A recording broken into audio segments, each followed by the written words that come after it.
Electromagnetic induction किसी कुंडली से गुजरने वाली चुंबकीय फ्लक्स के मान में परिवर्तन होने पर उस कुंडली में विद्युत वाहक बल प्रेरित हो जाती है और इसी घटना को हम कहते हैं विद्युत चुंबकीय प्रेरण कहते हैं। अब फैराडे ने अपनी उनके एक्सपेरिमेंट है, कुंडली और चुंबक के बीच एक्सपेरिमेंट किया। उनके अनुसार जब एक कुंडली और एक चुंबक के बीच आंदोलन होती है तो इस कुंडली में प्रेरित विद्युत वाहक बल उत्पन्न हो जाती है। अब इसी एक्सपेरिमेंट ऐसे था, जब नॉर्थ पोल को इसके पास लेकर के आते हैं तो इसमें एक दिशा में विद्युत प्रेरित होती है, स्टॉप कर देते हैं, धारा का प्रवाह रुक जाता है, स्टॉप हो जाती है। फिर इसको अपोजिट डायरेक्शन में जब लेकर के जाते हैं, दूर लेके जाते हैं तो धारा की दिशा बदल जाती है। इसी प्रयोग के आधार पर और विद्युत चुंबकीय प्रेरण के सिद्धांत पर उन्होंने दो नियम का प्रतिपादन किया, जिनका पहला नियम है फर्स्ट लॉ ऑफ फैराडेज।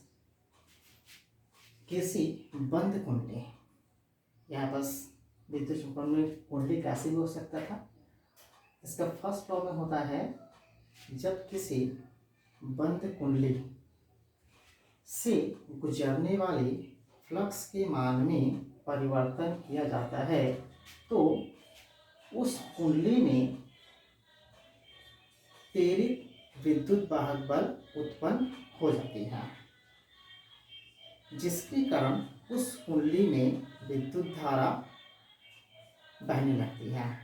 इस विद्युत धारा को हम कहते हैं प्रेरित विद्युत धारा, और इसका अस्तित्व तब तक रहता है जब तक कि यहाँ फ्लक्स के मान में परिवर्तन होते रहता है, जब तक इसके फ्लक्स के मान में परिवर्तन होते रहता है।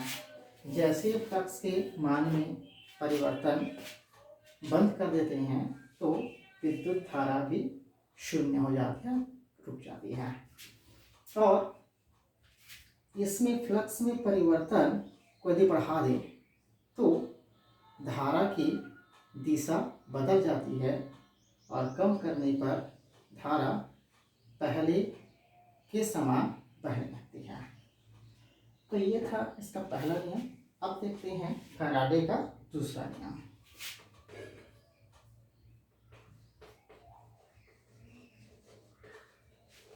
Faraday second law.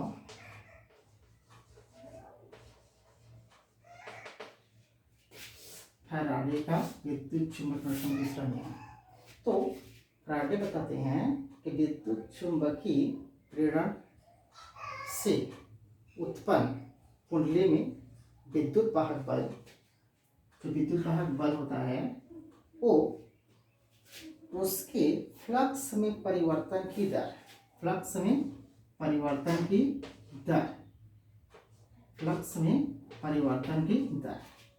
के समानुपाती होता है।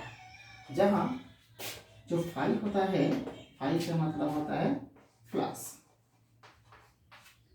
तो फ्लक्स में परिवर्तन की दर के समानुपाती होता है क्या, विद्युत वाहक बल।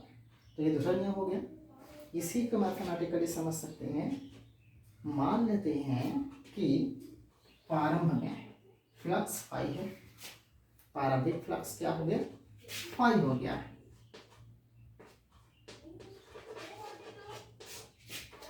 और डेल्टा टी समय पश्चात इसके फ्लक्स में जो परिवर्तन हो जाता है वो फाई प्लस डी फाई हो जाता है।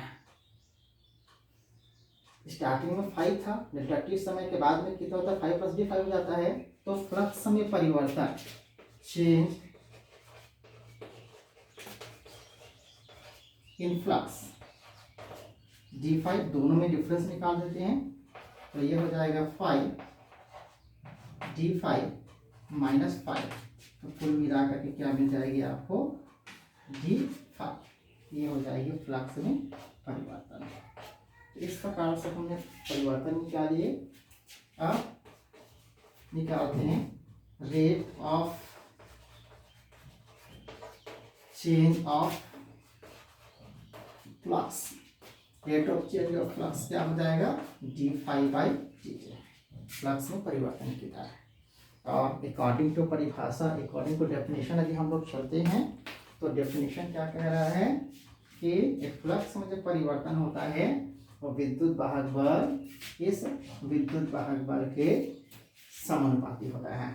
मतलब कि विद्युत वाहक बल ई हो जाएगी, विद्युत वाहक बल क्या हो गया, ई किसके समानुपाती हो गया, ये d∅/dt। प्रपोर्शनल को हटाएंगे तो यहाँ पास क्या मिल जाएगा, कि और d∅/dt। यह माइनस चिन्ह रहता है।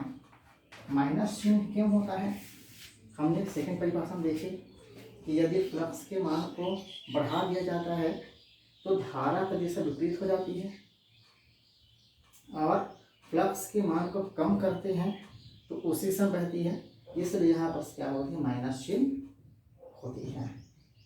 तो इस प्रकार से हम देख सकते हैं यदि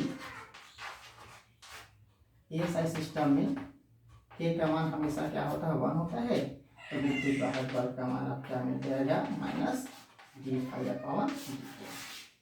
इस प्रकार से हम फैराडे का नियम को समझ सकते हैं।